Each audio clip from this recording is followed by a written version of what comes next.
Une production de La Filière. Studio de podcast.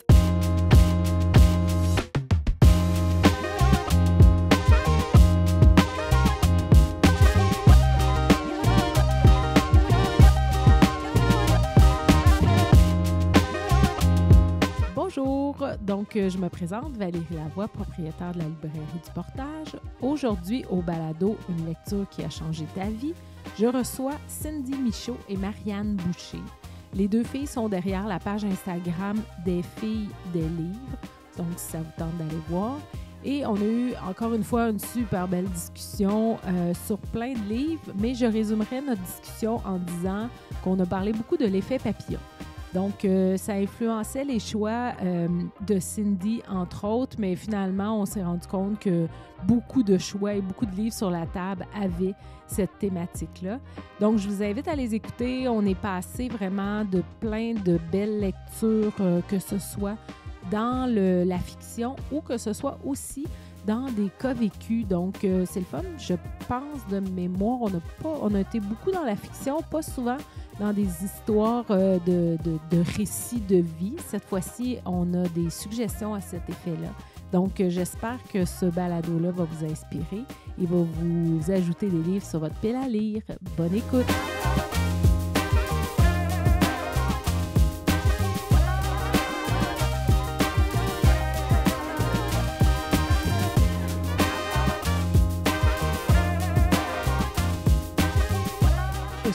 Heureuse d'avoir mis en place ce balado qui s'intitule « Une lecture qui a changé ta vie », qui me permet de discuter avec mes invités de plein de livres, de plein d'univers, de livres, de lectures qui ont changé leur vie, qui les ont poussés à faire des choix dans leur vie, qui les ont amenés à réfléchir à plein de choses, de faire des découvertes. Donc, c'est le but du balado, c'est vraiment de discuter de livres qui fait que quand on le referme, on n'est plus tout à fait les mêmes. Peu importe que le livre ait eu une bonne critique ou pas, c'est pas ça qui nous intéresse. Ce qui nous intéresse, c'est comment ce livre-là a laissé son empreinte. Donc, j'espère que ce balado va vous plaire. Il est rendu possible grâce à la Librairie du Portage, à la SODEC ainsi qu'à Patrimoine Canada. Bonjour les filles! Bonjour! Donc, super contente de vous recevoir aujourd'hui, Marianne et Cindy. On va parler livres. On a déjà plein sur la table. Vous avez des beaux choix, vraiment. J'ai hâte de vous entendre sur ces choix-là. Puis, ce que j'ai trouvé le fun dans me préparant, c'est que vous avez des choix qui sont variés, donc différents. Fait que ça va être le fun de jaser de ça. J'aimerais ça qu'on commence en vous présentant comme il faut. Donc, je vais vous laisser vous présenter puis présenter ce que vous faites parce que vous êtes beaucoup présente sur Instagram, vous parlez de livres. Donc, je vais vous laisser donner un peu votre présence sur Instagram, qu'est-ce que vous faites, l'esprit de tout ça. Puis après ça, on rentre dans le vif du sujet. Fait que je te laisse commencer, Marianne. Oui, bien moi, Marianne Boucher, je travaille au Cégep de Rivière-du-Loup depuis plusieurs années. Puis c'est ça, la lecture, ça a toujours fait partie de ma vie. En fait, dès que j'ai commencé à lire, là, j'ai eu la piqûre dès le plus jeune âge. Puis c'est ça a toujours fait partie de ma vie de façon aléatoire. Quand j'étais à l'école, des fois, je lisais un petit peu moins. J'ai eu des creux, puis des vagues, tout ça. Mais c'est ça, je travaille au cégep, puis... Et là, comment est venue l'idée de t'impliquer sur Instagram? Oui, bien en fait, on avait une page personnelle chacune, puis ça a commencé peut-être, dis-moi si je me trompe, pendant la pandémie, autour de la pandémie en 2021. Oui, c'est en 2021 qu'on a commencé... Puis en fait, on a commencé dans l'optique qu'on était deux lectrices vraiment différentes, comme on peut le voir avec les sélections qu'on a faites aujourd'hui. On se disait, il me semble que ça serait le fun de réunir ça ensemble puis de pouvoir aller rejoindre un public un peu plus large parce que justement, je pense qu'il n'y a même pas un genre littéraire qu'on ne touche pas tellement qu'on a des horizons qui sont très variés. Ouais. Fait que c'est de là aussi qu'est venue l'idée, mais je continue à présenter. Puis c'est ça, on ne savait même pas au départ qu'il y avait vraiment toute une communauté derrière ça. Nous, on a eu l'idée pour nous-mêmes, pour le fun, pour le plaisir. Puis au fil du temps, là, plus notre page a grossi, puis on partageait nos lectures, on s'est rendu compte qu'il y avait vraiment une communauté derrière ça. Donc, ça a été vraiment le fun de découvrir au fil du temps là, tout ce que ça peut nous amener aussi. Bien, c'est ça qui est... Je fais juste une parenthèse, c'est ça qui est trippant avec les livres, c'est que des fois, on parle de livres, mais on rentre dans une communauté, puis là, les autres nous parlent de livres aussi. Fait que là, c'est comme... c'est impossible. C'est jamais une discussion unilatérale quand on parle de livres. C'est toujours un dialogue, puis les autres vont nous amener plein d'idées, puis on remplit toujours notre pile à lire. Oui, c'est une passion sans fin. Toujours. Oui. Exact. Alors, à toi, Cindy. Oui, je viens de Rivière-du-Loup. Moi, ça fait quelques années, par contre, que je suis partie. Je suis à Québec maintenant. Je travaille à l'Université Laval. Au début, j'y allais juste pour un petit retour aux études. Finalement, j'y ai fait un peu ma place. Mais il ne se passe pas un mois sans que je revienne faire mon tour ici. Dans ma tête, c'est vraiment le Bas-Saint-Laurent, tu sais. Puis là, quelle place occupe la lecture et l'implication Instagram dans ta vie? Oui. Ben, c'est une place un peu comme Marianne qui a varié au fil des années. J'étais vraiment une grande lectrice dans ma jeunesse. Ensuite, il s'est passé une période où est-ce que j'ai arrêté. Puis j'ai recommencé à l'âge adulte avec un peu plus de la littérature québécoise, je dirais, parce que là, en fait, j'avais en tête, je suis rendue adulte, je vais lire des livres adultes, ce qui finalement s'est vraiment changé au fil du temps. Mais j'avais un peu cette optique-là. Puis là, je dirais que depuis quelques années, je suis retournée un peu dans des genres chouchous comme la fantasy, la science-fiction, que j'adore vraiment. Puis là, je commence un peu à réexplorer ces genres-là que j'aimais beaucoup quand j'étais plus jeune. C'est quelque chose en fait, que j'aime beaucoup partager sur la page aussi. Bien, c'est ça qui est le fun, je trouve, aussi dans un cheminement de lecteur, c'est qu'on fluctue dans nos genres. Puis, c'était un peu aussi le but du balado de dire, ben tu sais, si pour les gens qui nous écoutent, à un moment donné, ils peuvent entendre quelqu'un parler d'un livre et dire « Hey, j'ai jamais essayé ça, ce genre-là. » Fait que je vais l'essayer. Puis des fois, ça nous fait faire des découvertes. Soit une découverte, un retour à quelque chose qu'on aimait, ou soit quelque chose qu'on pensait pas qu'on aimerait. Puis finalement, t'embarques là-dedans, puis là, tu trouves ça super le fun. Fait que je trouve ça le fun que vos choix soient complètement variés. Mais je trouve ça le fun aussi, toute l'expertise que vous avez puis tout ce que vous avez lu, parce que c'est sûr qu'on va en parler au fil de la discussion. Donc, de pouvoir amener ça, puis que, espérons-le, faire des découvertes aux gens qui nous écoutent. Puis ce que j'aime aussi du conte, c'est que parfois on fait des lectures communes, puis on aime ça se faire découvrir des fois des genres que l'autre connaît moins, puis on apprend là-dedans. Là, dernièrement, on a lu un livre, là, je dirais que c'était plus de la fantaisie. Oui, puis c'était ton initiation. C'était mon initiation, en fait. Là, Cindy, c'était cute parce qu'elle essayait de me trouver. Là, elle disait, tu sais, qu'est-ce que tu penses que tu pourrais aimer? Puis là, je disais, ben, tu sais, les animaux, tu sais, tout ce qui est, mettons, Harry Potter, tout ça, j'aime ça. Fait que là, elle essayait de me trouver quelque chose là, pour que mon initiation se passe bien. Là, puis, fait que c'est le fun là-dedans. Puis on essaye de lire un petit peu au même rythme, puis se donner des nouvelles au travers de ça, puis se dire comment tu penses que ça va tourner, qu'est-ce que tu penses de ce personnage-là. Fait que ça aussi, c'est quelque chose de le fun qu'on a en commun, puis qui nous permet, là, c'est ça, c'est très enrichissant. Est-ce qu'on peut savoir c'était quoi le livre qui a été ton initiation? Oui, c'était La maison au cœur de la mer céruléenne. C'est ça. OK. Très long titre, mais très bon livre. OK. C'est bon, ça. Donc, êtes-vous prête à ce qu'on commence tout de suite? Oui. Puis on commence en force. Oui. Avec le livre Le cadeau d'Anna, qui est ton choix, Marianne. Ouais. Donc, moi, je ne connaissais pas ce livre-là. On a regardé tantôt, c'est un livre qui a été édité en 2002. Mais quand je suis allée le lire, là, l'histoire, là, j'étais comme « Oh my God, OK, c'est pas léger, mais je peux comprendre que ça peut être beau puis qu'il peut y avoir une touche de lumineux. Oui. Mais j'ai bien hâte de t'entendre à propos de ce livre-là. Veux-tu juste nous le présenter puis nous présenter l'histoire? Oui. En fait, premièrement, ce qu'il faut dire, c'est que c'est une histoire vraie. Donc, d'où c'est encore plus touchant. C'est l'histoire, en fait, d'une mère qui découvre que sa fille de 3 ans a le cancer. Puis on les suit là, vraiment là, dans... En fait, le livre, il y a vraiment un fil conducteur qu'on voit l'avancement de la maladie. Par contre, la mère a décidé d'écrire ce livre-là suite au décès. Avait besoin là, de ventiler, d'écrire des petites bribes de sa vie avec sa fille.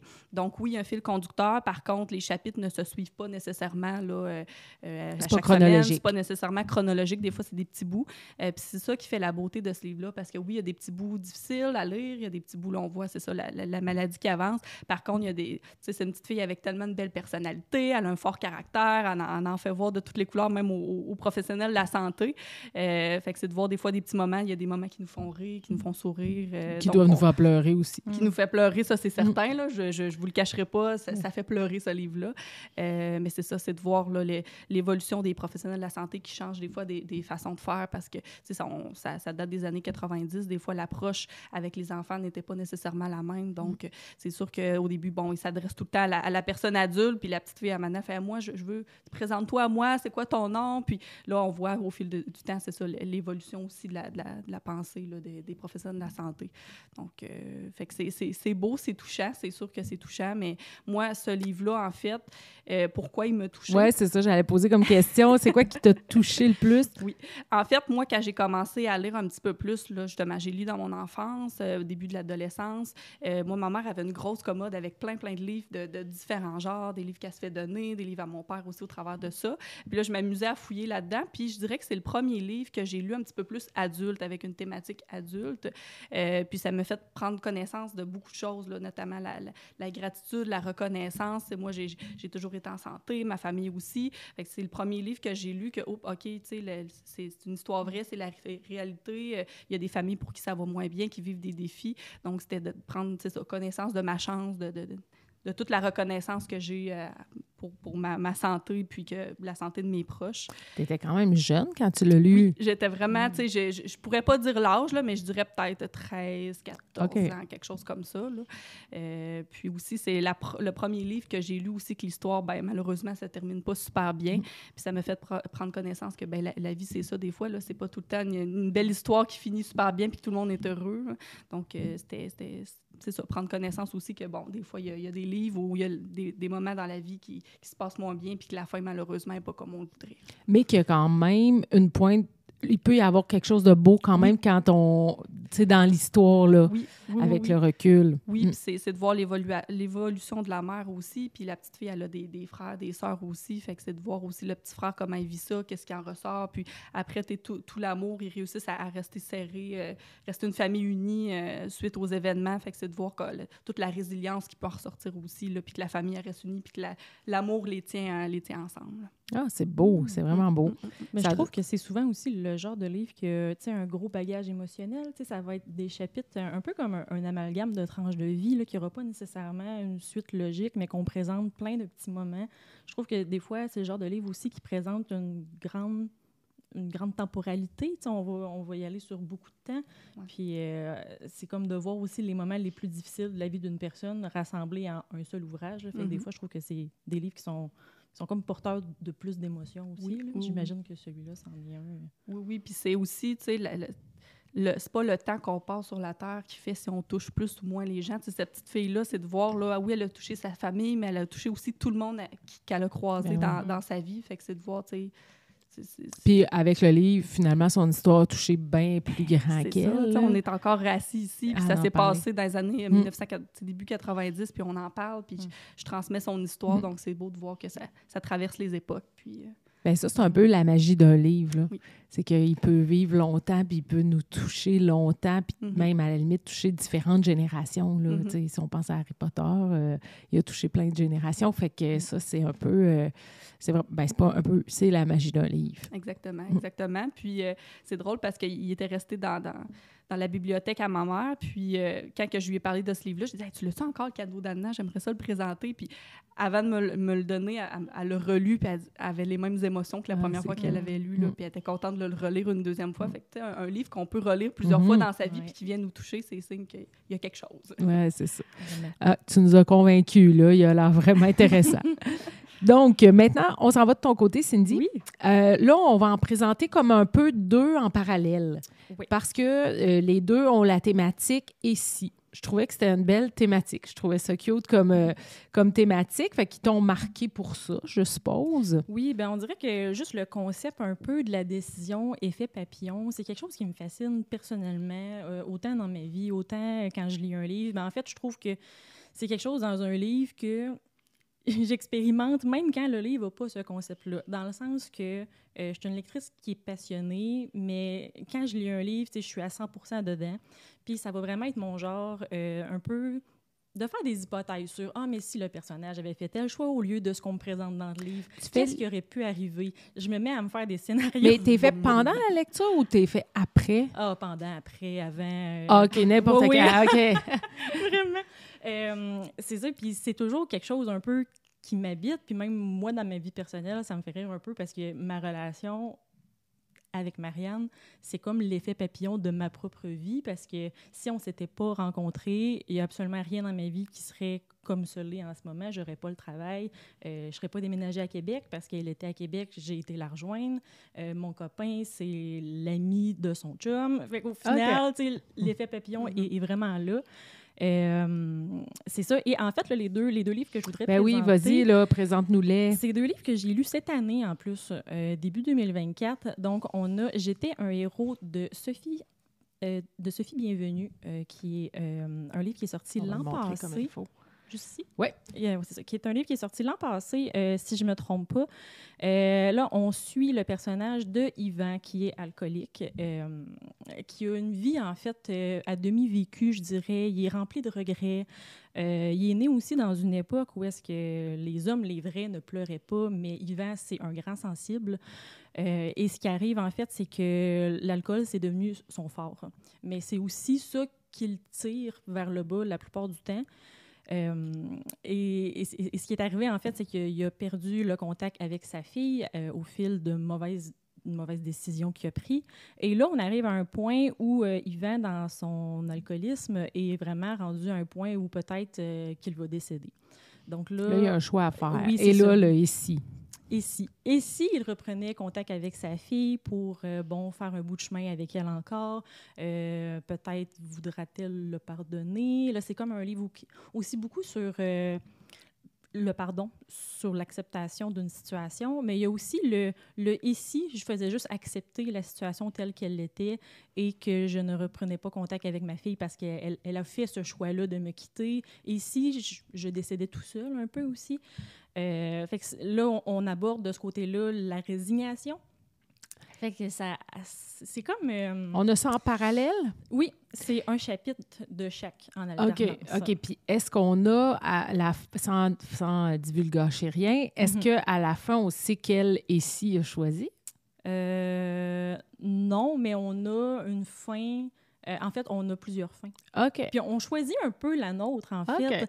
En fait, ce genre de livre-là, ça me rappelle vraiment, quand j'étais plus jeune, le livre dont j'étais un héros. Mais c'est juste qu'on ne choisit pas, on a toutes les versions. Tout est là. Puis j'ai l'impression que moi, personnellement, c'est vraiment un concept qui me parle parce que ça assouvit ma curiosité par rapport aux éventuelles possibilités. Là. OK.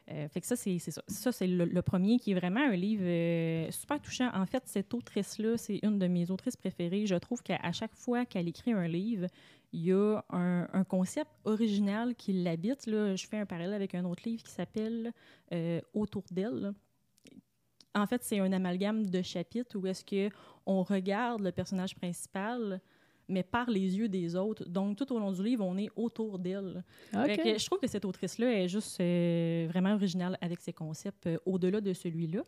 Et le deuxième... Ben oui, je vais le montrer. Maybe in another... Je l'ai magané, là. Maybe in another life. Oui, qui n'est pas traduit présentement, mais je croise les doigts. Actuellement, là, sont tous traduits l'un après l'autre, les livres de Taylor Jenkins Reid. Fait qu'on peut espérer que ça va arriver bientôt. Exactement. Là, il y en a un qui vient juste d'être traduit, justement. Fait que j'ai l'impression que ça risque d'être un des prochains parce que ça, c'est un de ses plus vieux livres. Okay. Là, j'ai l'impression qu'ils sont justement en train de traduire les plus anciens. Fait que peut-être. Mais si jamais quelqu'un voudrait se lancer et qui n'est pas nécessairement bilingue, je le conseille quand même parce qu'honnêtement, c'est le genre de livre contemporain qui va vraiment juste décrire la vie de tous les jours, des pensées super simples. Fait que c'est pas un niveau d'anglais qui est très, très avancé. Fait que quelqu'un qui voudrait se lancer, je pense que c'est vraiment réaliste, en fait. Là. Alors, qu'est-ce qui t'a touché dans ces livres-là? Ben, brièvement, c'est quoi l'histoire? On suit le personnage de Anna, qui a 29 ans, qui a voyagé, mon Dieu, elle a fait plusieurs pays. Sa famille est née à Los Angeles, mais est déménagée, puis elle a décidé de ne pas les suivre. En fait, elle a décidé à un très jeune âge de faire sa propre vie, et depuis, elle se cherche parce qu'elle n'a pas de pilier autour d'elle qui la suit. Ce livre-là, je le conseille vraiment pour... je dirais les jeunes, mettons, entre 20 et 30 ans qui sont justement dans leur crise de vingtaine. Qui se cherchent puis qui ne sont pas placés encore. Oui, exactement, parce qu'on est vraiment dans la peau d'un personnage comme ça où est-ce qu'elle n'a pas de repères. Et là, ce qui arrive, en fait, c'est qu'elle revient à Los Angeles pour la première fois depuis plusieurs années. Et là, elle va à un party. Et elle revoit son petit ami du secondaire et elle revoit une de ses amies. Et là, c'est à la fin de cette soirée-là avec qui elle va partir. Fait que là, si elle repart avec son ami, c'est une réalité complètement différente. Si elle repart avec son chum du secondaire, c'est une autre réalité qui est complètement différente. Mais honnêtement, celui-là, par exemple, je trouve qu'il y a une touche de profondeur un peu plus comparée à l'autre parce que il y a quelque chose qui est faite avec le récit qui fait en sorte qu'on a une appréhension. Parce qu'on va nous nommer quelque chose, par exemple, dans la réalité numéro 1, qu'on sait que ça va venir se répercuter sur la réalité numéro 2. OK, là, fait que là, ça s'entremêle un peu, là. Beaucoup plus. OK. Ouais, j'ai l'impression c'est pas en silo. Non, c'est pas en silo. C'était en silo avec le livre que j'ai présenté avant, mais avec celui-là, j'ai l'impression que ça s'entremêle un peu plus. Mais c'est vraiment là, 2 livres aux opposés. Là. Okay. C'est pas à comparer ensemble. Je pense que puis les autrices écrivent pas le même genre de livre, mais pas du tout. Pas. Moi, je trouve... moi, j'ai lu les 7 Marie d'Evelyn Go, que j'ai adoré. Donc, je trouve qu'elle écrit bien, cette autrice-là. En tout cas, ce que j'ai lu, j'ai beaucoup aimé. Puis elle a une façon d'amener les choses puis de les camper dans une réalité. Tu sais, dans le cas, tu as sûrement lu Les 7 Marie d'Evelyn Go? Non, j'ai lu Daisy Jones, and the Six, puis j'ai lu Malibu Rising. OK. Là, c'est mon 3e, en fait. OK. Puis moi, ce que je trouvais dans Les 7 Marie d'Evelyn Go, c'est, bon, elle parle de la vie d'une actrice, mais ça a tellement l'air réel que j'avais quasiment, tu sais, je me disais, hey, j'aimerais ça écouter le film qu'elle a fait, mais il n'existe pas, là. Fait que je suppose qu'elle a cette qualité-là de nous mettre ça dans une réalité que tu as l'impression que ça existe pour vrai. Oui, elle réussit vraiment à faire un réalisme autour des personnages. En fait. C'est ça. Sa force, c'est vraiment les personnages. Exact. Ouais. Et en quoi il t'a marqué? Est-ce que tu étais touchée par les questionnements du personnage principal? Bien, en fait, ce qui m'a surtout marqué, c'est de voir que elle est autant heureuse dans les 2 réalités. OK. Puis ça m'a pas rassurée, mais ça m'a comme donné un petit baume sur le cœur parce que des fois, tu sais, je suis très heureuse dans ma vie, là, mais on arrive à un point où on est comme « Ah, mais si j'avais pris cette décision-là, à ce moment-là, ma vie ressemblerait à quoi? Est-ce que je serais à un meilleur endroit dans ma vie? » Puis là, c'est juste de voir qu'il y a plein de situations qui peuvent vraiment nous aller dans des circonstances différentes, dans des temporalités différentes. Puis finalement, il n'y a pas un chemin tracé pour nous. Là. Fait qu'on dirait que ça a changé ma vie dans le sens que ça me réconforte au quotidien de me dire, ben tu sais, il y a plusieurs vies, puis j'ai choisi celle-là.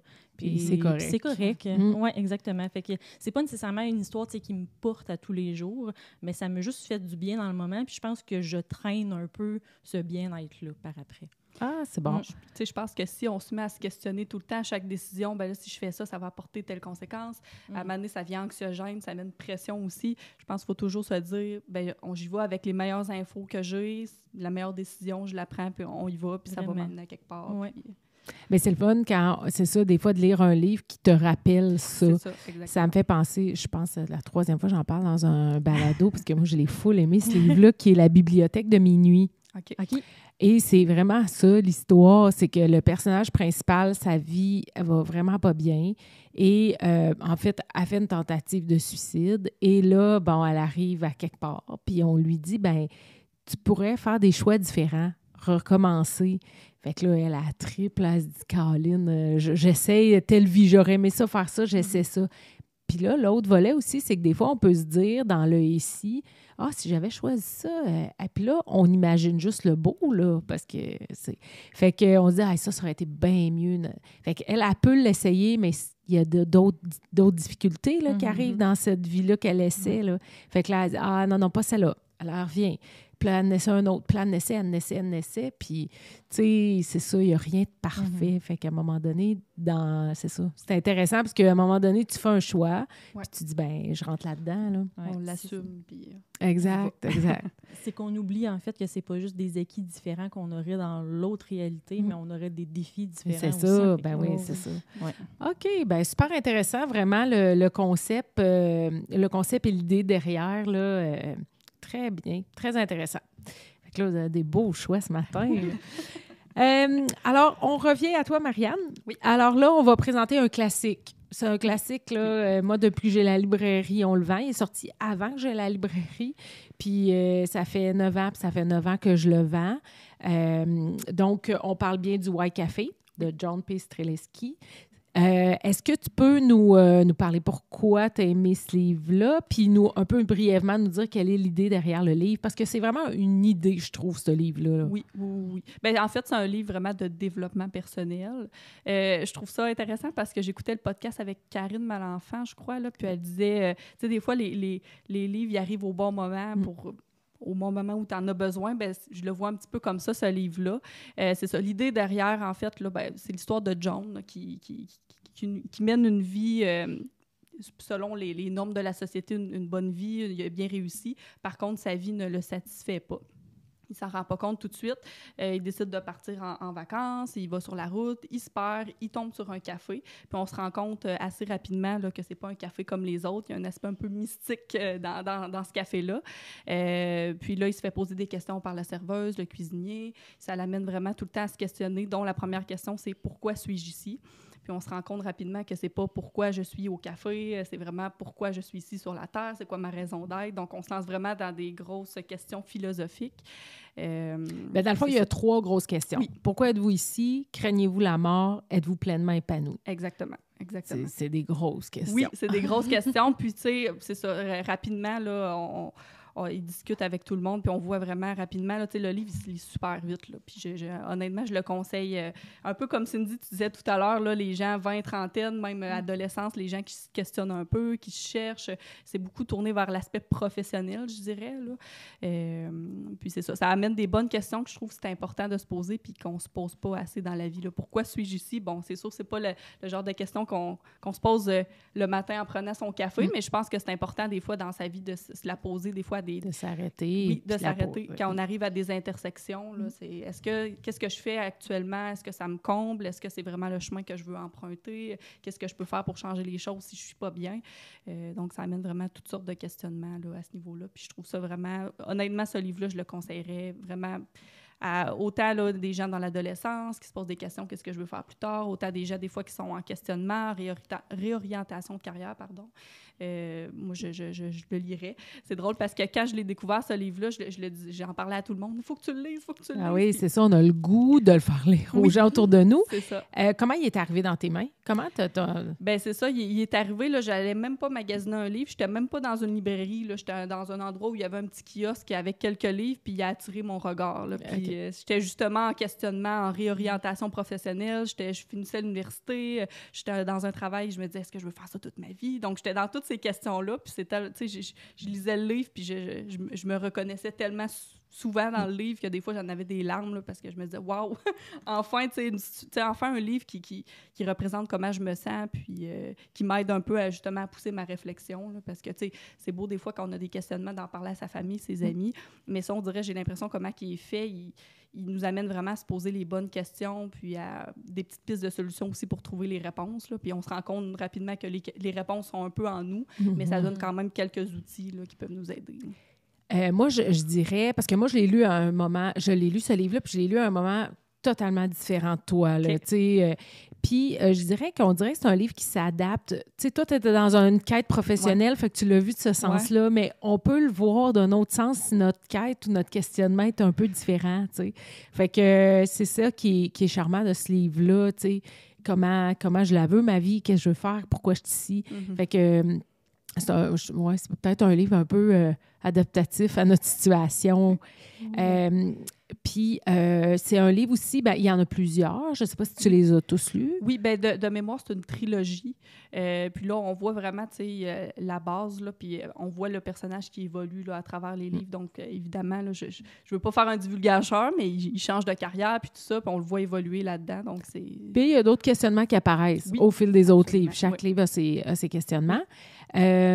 Donc, OK, parfait. Fait que c'est vraiment un beau... c'est un beau livre, je trouve, qui est bien intéressant. Puis c'est ça qui s'adapte à ce qu'on vit. Oui. Puis l'autre volet que je voulais dire aussi, c'est que, tu sais, toi, tu l'as lu super rapidement? Oui, je l'ai lu d'une traite, puis je l'ai relu une deuxième fois après pas longtemps. Ouais, c'est après ça, je voulais le prêter à tout le monde. Tu vois, moi, je l'ai lu lentement. Okay. Parce qu'on dirait qu'à chaque question, il fallait que je prenne le temps d'absorber la question, réfléchir avant de continuer puis d'entrer dans l'autre question. Fait que ça, c'est drôle. Tu sais, on a chacun notre rythme puis la façon de lire ça. Oui, mais c'est intéressant. Ouais, c'est ça. J'avais comme besoin de faire OK, là, il parle de ça, puis comment ça s'applique à moi. Puis, oui. Puis c'est drôle parce qu'il y a des choses que j'applique encore aujourd'hui dans ma vie de tous les jours. Tu sais, je me dis pas dans ma tête, c'est grâce au White Café que je fais ça, mais c'est des choses que j'ai intégrées. Puis ce que j'aime beaucoup de ce livre-là, c'est qu'il fonctionne beaucoup avec des métaphores. Tu sais, des fois, il va parler d'une tortue de mer, mais il va parler d'un autre concept. Puis je trouve que moi, en tout cas, moi, pour ma part, ça m'a permis d'intégrer plus facilement là, certains concepts qui parlaient. Oui, tout à fait. Puis il faut vraiment entrer dans ce livre-là puis embarquer dedans, parce qu'il y a des affaires qui se peuvent pas, là. C'est pas fantaisie, mais il faut pas commencer. Si on questionne trop l'aspect réaliste de la chose, on va décrocher puis on lira pas, là. Fait qu'il faut aller plus loin que ça, là. C'est le message qui est important. Là. Exactement. Oui, il y a une touche de philosophie là-dedans. Oui, c'est ça. Là, Mais qui s'applique bien à tout le monde. Oui. Tout le monde peut le... Comme tu dis, on a le goût de le faire lire à tout le monde parce que ça convient à tout le monde. Alors, on revient maintenant à toi. Oui. Là, tu vas nous parler d'un livre qui me fascine totalement. On en a parlé dans un autre balado avec Samuel qui était aussi dans ses choix. Je trouve, c'est une bonne brique. Puis moi, je trouve le concept de l'histoire fascinant. Tu l'as lu? Je ne l'ai pas lu. Il est sur ma pile à lire. Moi, j'attendais qu'il sorte en format poche parce que je trouvais que c'était une grosse brique comme ça. Donc, La vie invisible d'Adi Larue. Oui. Veux-tu nous mettre en contexte sur l'histoire? Avec Samuel aussi, quand on l'a lu dans les mêmes temps. Puis après ça, on est parti dans une grande propagande pour que tout le monde le lise. Puis on peut voir aussi que la belle édition que j'ai, c'est parce que c'est un de mes livres favoris. En fait, ce livre-là, ça va tellement être dur à décortiquer. On est sur une temporalité de 300 ans. Donc, on a la réalité en 1700 et on a celle en 2000. Peux-tu juste nous expliquer pourquoi l'histoire est sur 300 ans? Oui, c'est ça. En fait, c'est qu'on suit le même personnage. C'est pas une thématique de voyage dans le temps du tout, mais on suit notre personnage principal qui, au début, est en 1700 dans une petite ville en Europe. Et en fait, en 1700, elle allait être promise à un jeune homme, mais elle a vraiment un esprit libre, en fait, que ses parents essayent d'enfermer dans un petit cocon parce qu'ils veulent juste qu'elle fasse sa vie tranquille sans se poser de questions. Puis elle a vraiment envie de liberté, mais surtout, elle a envie de faire sa place dans le monde. Puis ça, c'est vraiment la ligne directrice du livre, en fait. Et là, c'est là, en fait, que la touche de fantastique embarque.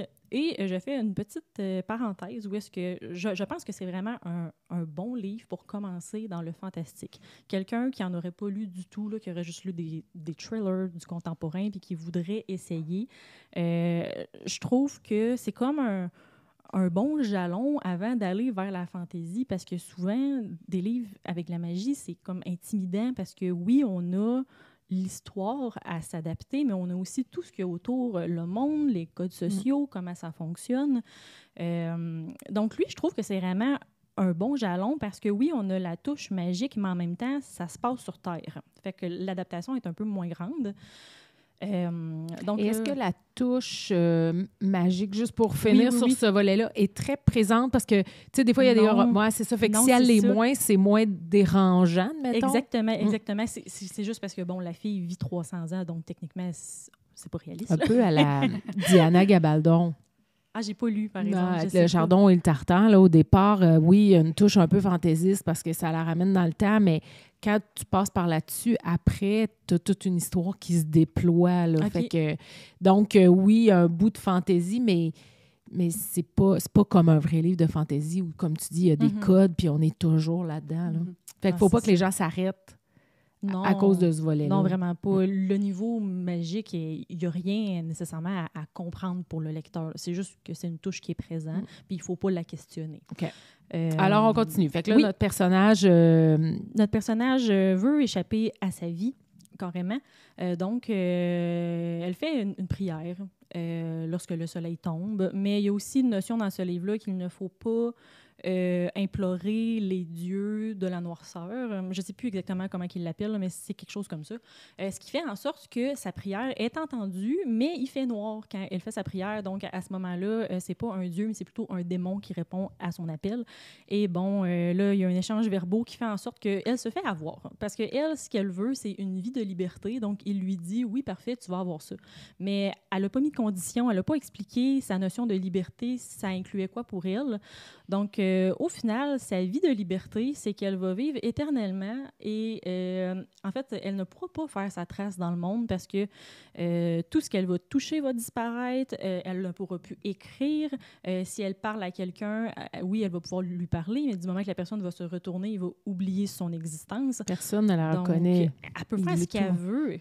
Elle a la liberté complète, mais au final, elle, ce qu'elle voulait, c'était être libre pour faire sa trace dans le monde et là, elle ne peut plus le faire. Donc là, ensuite, on suit son parcours pendant 300 ans, puis c'est des chapitres alternés entre la rue 2700 et son personnage 300 ans plus tard, comment elle a progressé. Puis je trouve que c'est une grande force du livre, en fait, de ne pas l'avoir fait de façon chronologique, mais vraiment en alternance, parce que c'est là qu'on se rend compte que les deux personnages sont à 1000 lieues un de l'autre. T'sais, elle a vécu dans sa solitude pendant 300 ans. Et c'est là qu'on découvre aussi les failles à ce pacte qu'elle a fait, où est-ce que là, elle trouve « Ah, mais il n'avait pas pensé que je pouvais peut-être faire ma trace en faisant telle chose ou telle chose. » Et c'est là aussi qu'elle s'insère l'idée que l'idée est plus grande que tout. Parce qu'elle, bon, elle ne peut pas faire sa trace comme n'importe qui pourrait le faire, mais elle peut insérer une idée dans la tête de quelqu'un. Si, par exemple, je te croise, Marianne, bon, là, tu peux me parler, tu sais, parce que tu es devant moi, puis là, je te dis, aurais-tu pensé que tu aurais pu écrire une chanson avec telle puis telle parole? T'es comme, mais oui, c'est une super bonne idée. Puis là, je disparais, tu te rappelles pas de moi, mais l'idée est restée ou les paroles sont restées dans ton cahier. Fait qu'elle réussit. Elle fait sa marque au travers des autres. Oui, elle fait sa marque au travers des autres. Puis je suis une personne qui est très créative, puis il y a vraiment une notion d'art et de créativité dans ce livre-là, parce qu'au final, on se rend compte qu'elle a vraiment fait sa place dans les chansons, dans les sculptures, dans des peintures. Elle a inspiré tout le monde autour d'elle, mais il n'y a personne qui sait que c'est elle la muse au final. Puis bon, là, ça fait un bout que je parle du livre, mais j'en ai même pas dit le tiers. Là. Tout ce que j'ai dit, c'est dans le synopsis. Il n'y a aucun spoiler. Mais c'est vraiment un livre, en fait, qui Comment tu t'as fait réfléchir, c'est ça? Qu'est-ce qui t'a amené? Bien, j'ai pas nécessairement une peur de la mort dans la vie, mais c'est quand même un concept, c'est quand même un fait, tu sais, que quand on décède, après ça, notre personne un peu vit dans les souvenirs des gens qui nous ont entourés, mais un coup que ces personnes-là sont parties, qu'est-ce qui reste de nous? T'sais, oui, il y a des personnes, par exemple, qui ont leur nom sur les coins de rue, qu'il y a des bâtiments qui ont été nommés, mais au-delà de ça, comment faire en sorte que notre vie ait valu la peine puis d'avoir fait justement une marque? Puis je trouve que le concept d'idée, c'est vraiment quelque chose qui me parlait parce que c'est quelque chose, en fait, qui perdure. Une idée n'a pas de date de péremption. Puis en fait, c'est vraiment un livre qui a changé ma vie, mais je pourrais pas exactement mettre le doigt dessus, mais ça va faire 3 ans que je l'ai lu, puis je sens que ça m'habite encore, puis ça fait 3 fois que je l'ai relu depuis. C'est vraiment un livre... Je trouve que ça joue avec les subtilités de c'est qu'il y a tellement de choses imbriquées en même temps dans ce livre-là. Justement, oui, il y a le contexte fantastique qui m'intéresse, mais il y a aussi... Il te fait réfléchir. Est-ce qu'à chaque Oui. fois que tu l'as lu, tu as perçu des choses différentes? Ou t'as été plus loin dans ta perception? Non. OK. Mais tu sais, c'est le genre de livre que j'aime tellement que c'est rendu comme un comfort read un peu. OK. Là, que je suis juste heureuse de m'y replonger. Mais en fait, je pense que c'est comme ironique un peu, mais comme le livre a planté dans ma tête l'idée que je pouvais être une idée OK. aux yeux des autres. Mm-hmm. Fait que c'est un peu c'est un peu ça, mais c'est juste comme une idée, c'est ça qui va... En fait, c'est un livre qui a réussi à faire sa place, je pense, dans ma tête, puis que je suis juste pas capable de le déloger. Là. Je le dirais comme ça. C'est beau. Je trouve que c'est une histoire qui a l'air vraiment fascinante parce que ta façon d'en parler, c'est fascinant. Puis ce qui est cute, c'est que tu n'en parles pas comme Samuel nécessairement. Je ne l'ai pas écouté parce que je voulais pas... Tu voulais pas être teintée non, je voulais parce pas qu'elle être a teintée. dit... Je me suis dit, je vais y aller comme je pense, puis c'est sûr qu'on va pas dire les mêmes choses. Non, c'est ça. Fait que je pense que c'est un livre qu'on peut percevoir ou interpréter de différentes façons, là. Et vraiment, vous avez des super beaux choix, mais celui-là, je pense qu'il faut que je le lise parce que il m'interpelle. Moi, ce qui m'interpelle, puis peut-être que quand je l'aurai lu, je t'enverrai un petit mot de ma perception, mais ce qui m'interpelle, c'est vraiment le volet de dire... tu sais, on peut vivre... c'est quoi vivre pendant 300 ans? Tu sais, s'il n'y a pas de finalité, ça amène quoi comme idée? Puis après ça, puis tu n'as pas parlé, tu vois, toi, ça t'a peut-être pas marqué, mais dans le 4e de couverture, on précise qu'un jour, elle entre dans une librairie, puis il y a quelqu'un qui le reconnaît. Oui, ouais. Fait que là, tu sais, puis là, il y a tout un peu le volet suspense de ça. Fait que je trouve que c'est un livre qui a l'air à nous amener plein de questionnements, là, qui a l'air dense dans son... Oui, puis ce que j'ai pas nommé aussi, c'est que c'est un livre où est-ce que la résilience est super importante parce que elle, dans son cheminement pendant 300 ans, elle essaie de se pardonner d'avoir fait ce pacte-là parce que, tu sais, au-delà que les gens ne la reconnaissent pas, c'est qu'elle n'est pas capable d'avoir une vie normale. Là, juste où dormir, elle ne peut pas se louer d'appartement. Il n'y a personne qui se rappelle d'elle. Il faut toujours qu'elle se fasse des amis un peu sur une go pour pouvoir avoir une place où dormir. Donc, tu sais, chaque journée est un défi. Puis c'est vraiment comme... C'est long pendant 300 ans. Oui, c'est long pendant 300 ans. C'est ça, tu sais, fait que c'est ça, c'est fascinant. Puis ça va un peu avec le concept du ici, dans le sens où un jour, elle a fait un pacte parce qu'elle voulait quelque chose de différent de ce qui se présentait à elle. Mais là, finalement, ça l'amenait ailleurs complètement. Ouais, donc, t'es resté un peu dans le même sans m'en rendre compte. Ouais. C'est ça que j'aime. Oui, c'est ta thématique. Ah ben super, merci pour le choix et pour la description, là, décidément, il faut que je le lise. Mais je dirais aussi, juste pour finir, les personnes, par exemple, qui n'aiment pas nécessairement les récits lents, je pense pas qu'ils y trouveraient leur compte. Il n'y a pas d'action dans ce livre-là nécessairement. T'sais, oui, on va changer d'endroit, il va y avoir des défis, on va rencontrer des personnes sur notre chemin, mais ça reste que c'est une énorme brique là, pour un cheminement personnel. Fait que c'est vraiment un livre qui est très poétique, puis tout est dans les subtilités, mais quelqu'un qui recherche une quête ou qui veut vraiment avoir de l'action, je pense pas vraiment que c'est un livre qui plairait à ce type de lecteur-là. Ah, ben parfait. On prend bonne note. Donc, maintenant, on revient de ton côté avec le livre Wild, que les gens peuvent connaître pour le livre ou pour le film, parce qu'il a été adapté au cinéma. Absolument. Donc, qu'est-ce qui t'a touché dans ce livre-là? Ben, là, c'est l'histoire de... Là, j'oublie son nom. Cheryl qui part avec son sac à dos marcher 1700 km pour un peu faire la paix avec elle-même et se retrouver. Donc, fait que c'est tout ce processus-là. Qu'est-ce qui t'a touché dans cette histoire-là? Oui. Bien, en fait, il y a plusieurs choses qui m'ont touchée, mais premièrement, ce que je veux dire, c'est que moi, j'ai écouté le film, puis après, j'ai lu le livre. OK. Fait que j'avais une idée, des fois, du personnage, de la situation, puis le livre m'a fait vraiment beaucoup changer d'opinion par rapport au personnage. Quand j'ai écouté le film, il me semble que le personnage principal, je me disais, pourquoi qu'elle fait ça? Ça n'a pas de bon sens. Puis j'étais un petit peu dans le jugement. Puis dans ce livre-là, on voit un petit peu plus sa façon de penser, comment la souffrance qui se dégage de tout ce qu'elle vit. Puis là, je me suis dit, OK, je peux comprendre qu'elle a telles actions, parce qu'elle vit une souffrance, puis on n'a pas toute la même façon de gérer cette souffrance-là. Donc, on dirait que là, je l'aimais beaucoup. J'avais super gros de l'empathie pour elle à la suite de cette lecture-là. Donc, et ça, c'est souvent la différence entre un livre et un film. Oui. Tu sais, un livre va permettre de décrire des subtilités qu'un film ne pourra pas mettre ou n'aura pas le temps de mettre dans son scénario. Oui, absolument. Fait que cet aspect-là m'a touchée. Puis c'est sûr, c'est de l'avoir évolué aussi au fil du temps. Là, quand elle part vraiment sur... tu sais, des grosses randonnées comme ça. Elle a fait le chemin des crêtes du Pacifique. Là, ça relie la frontière mexicaine à la frontière canadienne. Donc, c'est vraiment une bonne randonnée, là, un peu dans le même concept que Compostelle. Puis, normalement, moi, quand j'entends parler de gens qui font ça, ils se préparent. Il y a un aspect physique, il y a l'aspect aussi psychologique, mental. Ouais.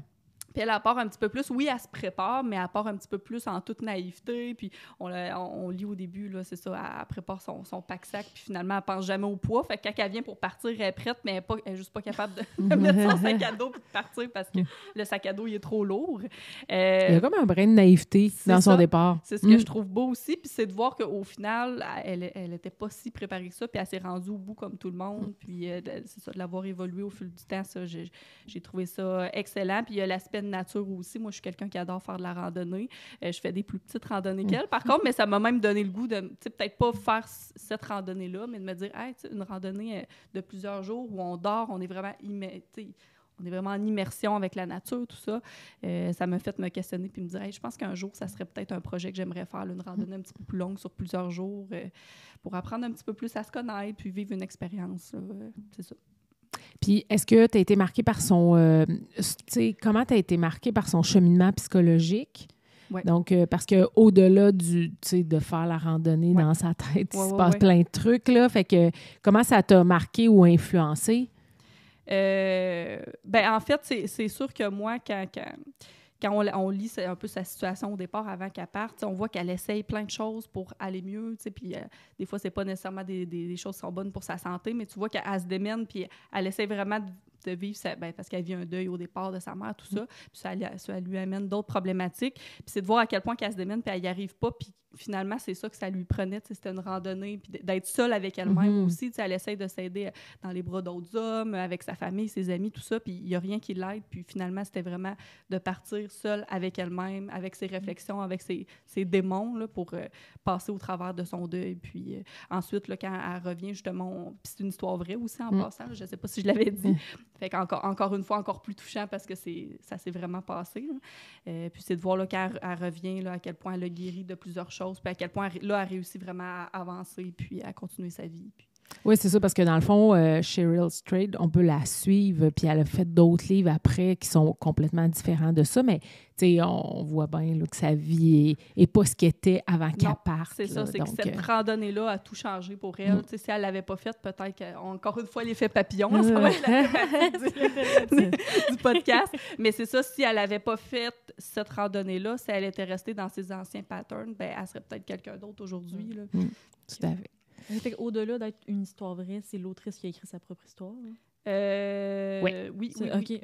Elle a écrit sa propre histoire, elle a écrit le livre, puis après ça a été adapté au cinéma par Reese Witherspoon, qui jouait le personnage principal. Puis, fun fact, en fait, l'autrice l'a envoyé directement à Reese Witherspoon, qui, elle, a trippé sur l'idée, puis elle voulait même être le personnage principal. Oui, tout à fait. Puis, oui, c'est vraiment...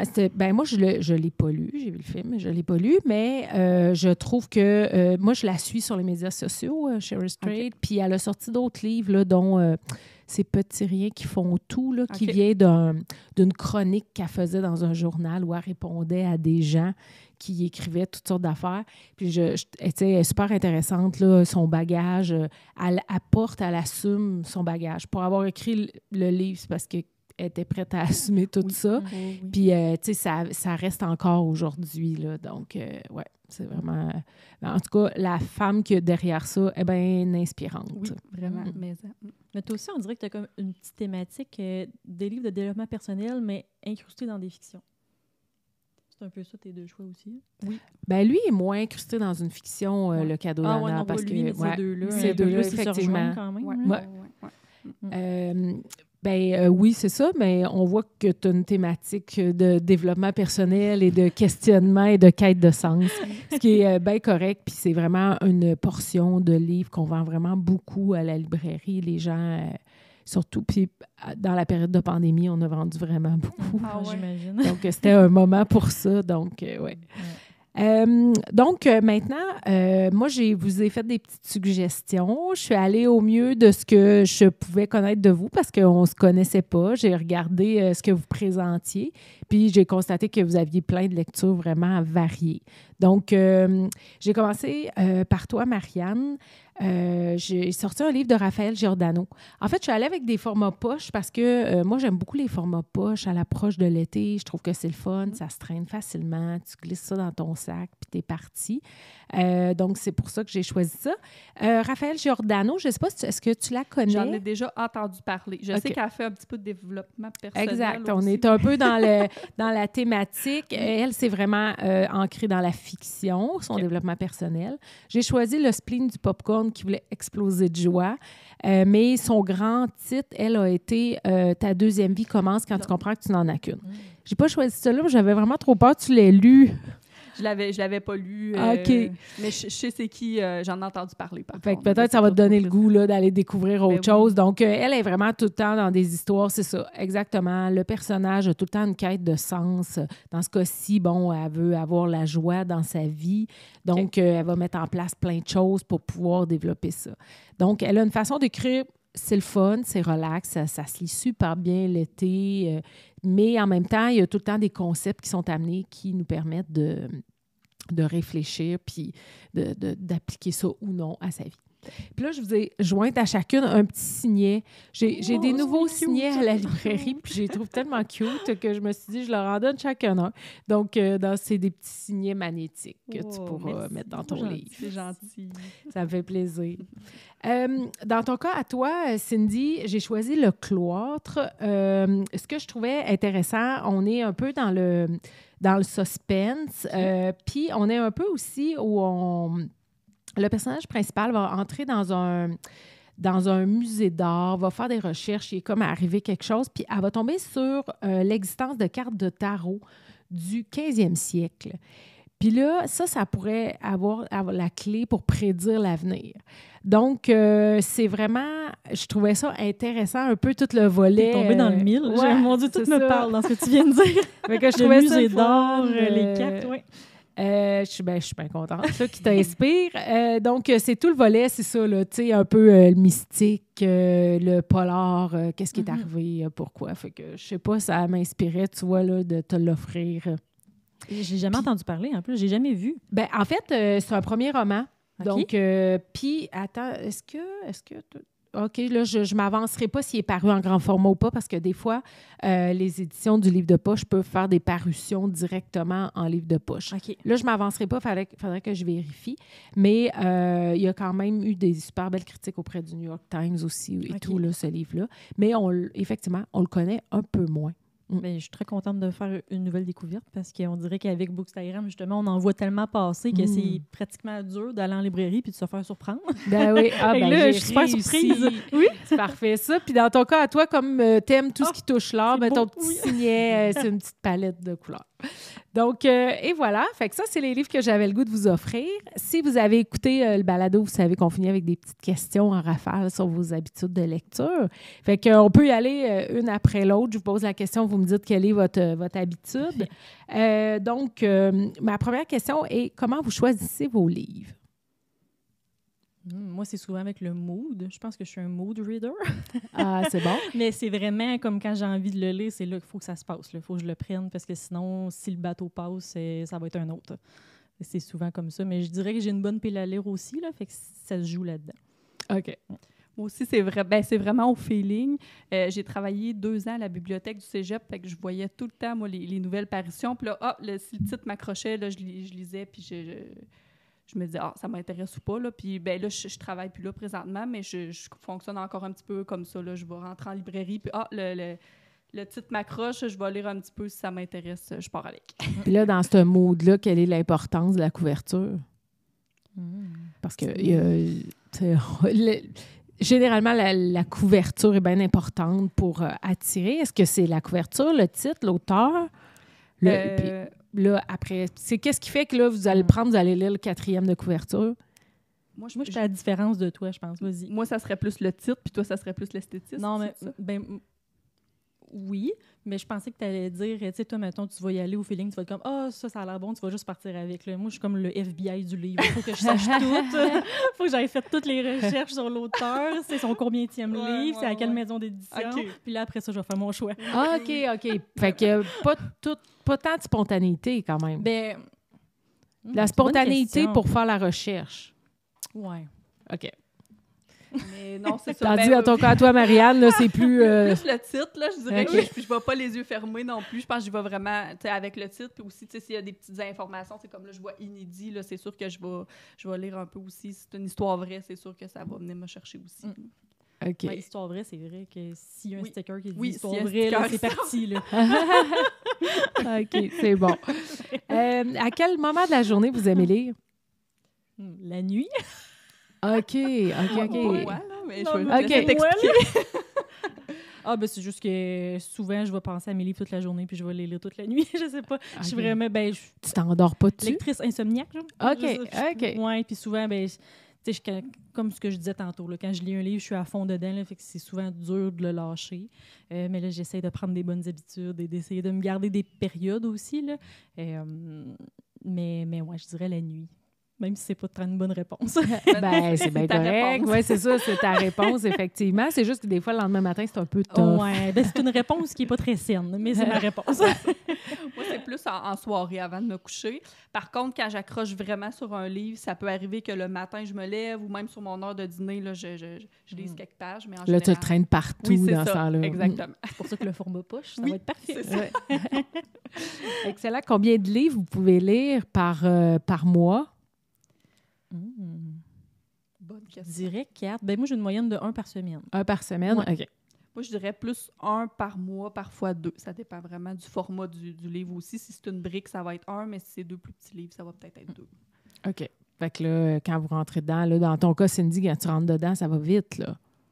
Oui, puis là aussi, c'est que je suis tombée aussi dans l'univers des liseuses récemment. Fait que là, on dirait que j'ai toujours 2 lectures en parallèle, une sur ma liseuse, une papier. Fait que...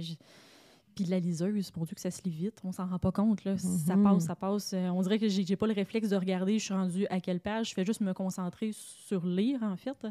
Fait que définitivement, je lis beaucoup plus depuis que j'ai la liseuse aussi, mais jamais je ne veux faire le switch vers ça à 100%. Là. Mais ouais, quand je rentre dans un livre, ça passe assez vite d'habitude. Bon, là, sûrement, puis on l'a abordé avec Marianne tantôt, puis avec le cadeau Nana, les livres vous ont amené plein d'émotions, mais ils ont amené des émotions là, jusqu'à dire hey, « là, je pleurais » ou « j'ai éclaté de rire » ou... Ben, moi, le White Café, assurément, j'ai versé quelques larmes et le cadeau Nana aussi. Là. C'est quand même assez régulier. Quand c'est des histoires vraies puis qu'il y a des bouts touchants, ça se peut que les petites larmes viennent rapidement. Oui, je pleure souvent dans les livres, mais honnêtement, c'est surtout en fantaisie, puis c'est quasiment un peu gênant. Mais en fait, c'est souvent des larmes qui sont qui viennent parce que je trouve qu'en fantaisie, les personnages vivent des grosses choses. Il y a comme pas de limite. Tout se peut. Fait qu'on dirait que les sacrifices sont énormes. Ce qu'ils vivent, c'est énorme aussi. Fait que souvent, ça m'amène bien des émotions. Ouais. Moi, je pense que ce qui m'amène une émotion aussi au niveau des histoires vraies, c'est que j'ai un respect. Ces gens-là prennent le temps d'écrire leur vécu, de le partager au grand public. Puis, il y a une notion de respect aussi là-dedans. Il y a une notion de... Je trouve ça touchant que les gens soient prêts à le faire. Puis... Fait qu'en partant, quand tu prends le livre, t'es déjà un peu fébrile parce que tu sais que ça va être leur histoire. Oui, exactement. Ouais. Bien, des fois, puis moi, je trouve que des fois, on se fait prendre. T'sais, des fois, on part de cette façon-là, mais il y a des fois, tu sais pas trop là, à quoi t'attendre, puis là, tu t'attaches au personnage, puis c'est ça. Tu vas pleurer, mais des fois, puis on va beaucoup parler, bon, OK, tu vas verser une larme, mais des fois, on rit, là. Moi, des fois, je lis, puis là, je trouve ça drôle, ce qu'ils vivent, ou, on ressent comme eux ce qu'ils vivent, puis ce qui se passe, puis donc, ça, c'est vraiment la magie d'un livre, là. Tout à fait. Vraiment. Bien, merci beaucoup pour cette belle conversation. Ça a été vraiment le fun de parler de livres avec vous, de parler de livres avec des passionnés de livres. Oui. Donc, belle conversation. Puis je vous souhaite vraiment bonne chance pour tous vos projets qui se poursuivent. Puis au plaisir de reparler de livres ensemble. Merci pour l'invitation. Merci pour Super l'invitation. contente. Ça a été très le fun. À la prochaine. Bye bye.